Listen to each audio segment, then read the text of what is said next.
Is Lips closure August 11th a victim of Florida politics? The nation's largest drag cabaret chain started years before there was RuPaul's Drag Race. Nearly 30 years ago, Lips Drag Palace started in New York City, wanting to capture the energy and party atmosphere of iconic New York nightclubs like the Palladium and Limelight. The chain grew with locations including San Diego, Chicago, Atlanta, and the iconic location in Fort Lauderdale. Today it was announced that the 2 p.m. show on August 11th will be the last for Fort Lauderdale. Forbes Magazine once wrote about the success of the iconic entertainment brand. So what happened? LGBTQ plus leaders across South Florida say there are many reasons. At the top of the list may be the effects of the political atmosphere happening here in Florida.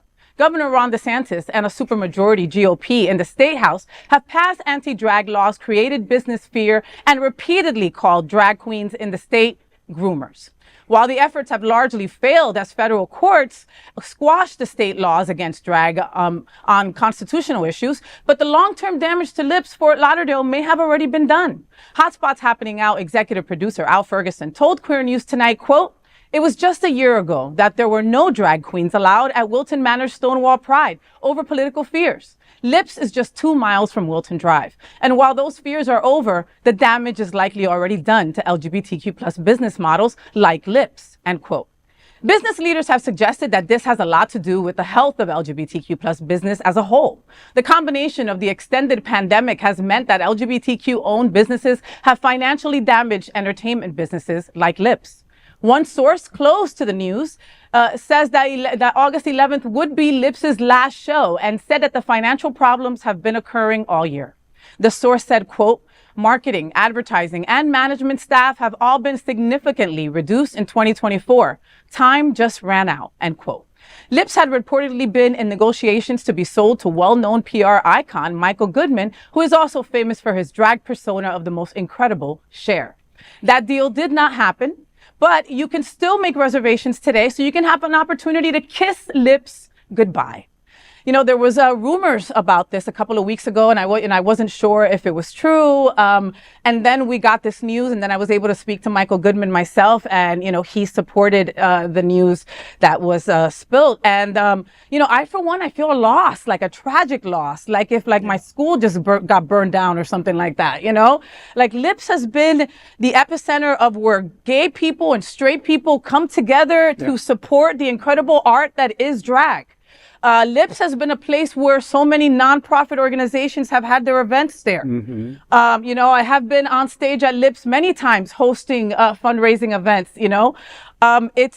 It's a huge loss, and it hurts. And I don't think that better yet, I know that this decision wasn't done lightly.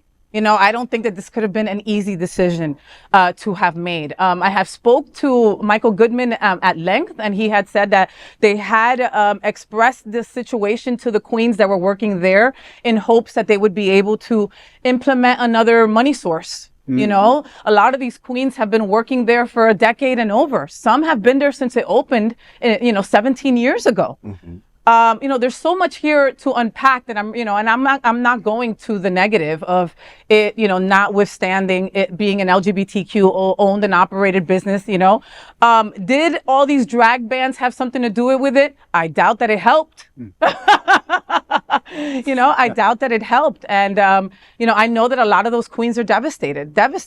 What do you folks think? What are you thinking, Jay? Yeah, Lips has been, like you said, a pillar of where gay and straight sort of converge, and it's just a happy, good time. I've taken my sister there for her birthday. There's just been so many memories that I've held at Lips, and over the years, before even RuPaul's Drag Race, this is like a huge loss for drag entertainers in general, because where else can you get a day job where you can live a domesticated life and you're not out and drag, all kind of time of night. One of my exes is one of the biggest drag entertainers in the world. And before they became the biggest drag entertainer, they wanted to work at Lips. And they used to tell me, babe, I'll be home. I'll be with you. You know, when dinner comes, like we work the same schedule. And so this is really sad. And also to see that some of our businesses and our spaces are being lost. Like every time one goes down, it's like a piece of us goes away. Like, yeah. You know, I mean, and these queens, I mean, it's not to have a job at Lips is an honor. You know, everybody wants a job at Lips, kind of like being on RuPaul's Drag Race, you know? So they've had like the cream of the creme, you know, the cream of the crop work there, right? When you think of Amanda Austin, you think of Velvet Lenore, and you think of Boz Allen, and you think, I mean, you know, Daisy Dead Petals, Misty Eyes, everybody's worked at Lips. Yeah. All the amazing queens have worked at Lips, and if you're a little older, not saying that I am, but if you're a little older and you can't stay up until 2 or 3 o'clock in the morning or midnight when all like the other drag shows are, Lips was like your safe space. You could go for a brunch, you could go for a dinner. And there were a lot of family members that I've taken there that were kind of iffy before they went in, and they came out of it really with a true just kind of understanding of the art, because it was never a substandard show there. No. I mean, the flips and kicks, and it was just the pinnacle of drag. I'm really sad to see it go. Yeah, man, and the curry was delicious. Damn, that curry was so damn good. You would expect with a show that good that the food, they could get away with really bad food, but no, but it didn't, because you didn't go there for the food, right? You went there for the entertainment, and also, like, you know, the girls knew that their pocket was gonna have some money in it, because you go there knowing you're tipping and you're eating, you know, and if you just went there to watch, they would just add the show to your bill, and that was like a menial amount of money. It was just so worth it to see these dynamic queens on the stage. I think that speaks also to the energy of the place as well, because I've been to the one in Atlanta as well, and the food's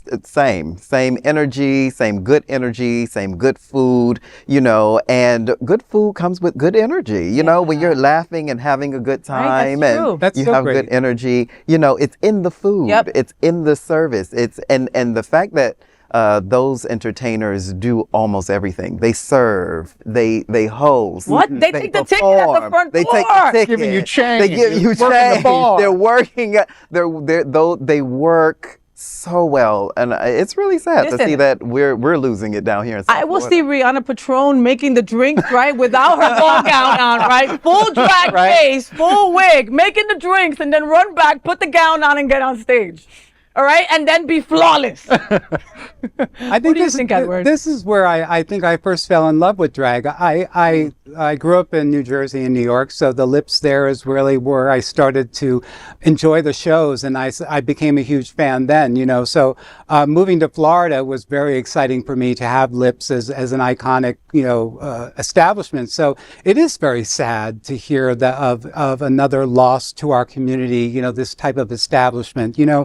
So I'm hoping that, you know, for the future, you know, with iconic buildings and organizations and businesses, you know, that, you know, we take a hard look at those, you know, that are struggling and seeing where the resources that they need. I mean, I don't know, you know, where it is that Lips might have, you know, failed in terms of the transition of all of this, but you know, hopefully we'll definitely learn that, and you know, learn that as hopefully in the next decades or so, or the next years or so, we won't make those type of mistakes. Yeah, I would think. Yeah, and maybe with those queer businesses that are struggling, being a little bit more open to helping or letting us know that they need help. This was such a surprise for a place that I had never been there when it wasn't completely full. So just my jaw went down to the ground. Yeah. And you know, I love me a party. You know, I love me a party, right? So I'm like, okay, so when's the send-off? When is the goodbye, right? And they're like, no, we're not having one. I'm like, okay, put me down for brunch next Sunday. I'll just be there crying. I mean, I agree with everything that's been said thus far, and all great points, and we're definitely going to miss them. I mean, they were also just a strong community partner. I mean, so many nonprofits relied on them, counted on them to be either a space, a vehicle to help them succeed. And it's like we're they're going to be missed by not just a lot of people, but a lot of entities. That's for sure. Yeah. And you know what? Let me just give a big shout out to Michael Goodman, to the whole entire crew over there at Lips. You guys work harder than any business I had ever seen. But the queens are our heroes. They are our sheroes. They are the ones that we go there to watch and follow, from Nicole T. Phillips to Tiana Love. I mean, everybody has been on that stage. Daisy Dead Petals. I can go on and on and on, and this place gave everybody a chance also to get into their craft and make it better. And then you have the Amanda Austins that was like, you ain't kicking me out. I'm going to be here forever, So all of you did an incredible job. And we will forever be grateful for the memories that we get to always carry in our heart that you allowed us to have in your space. So we say thank you. And there's still some tickets available to Wednesday's bingo with Velvet. I think that's one of the last shows that still has some seating. So get on over and you got to go say goodbye to Lips with your lips.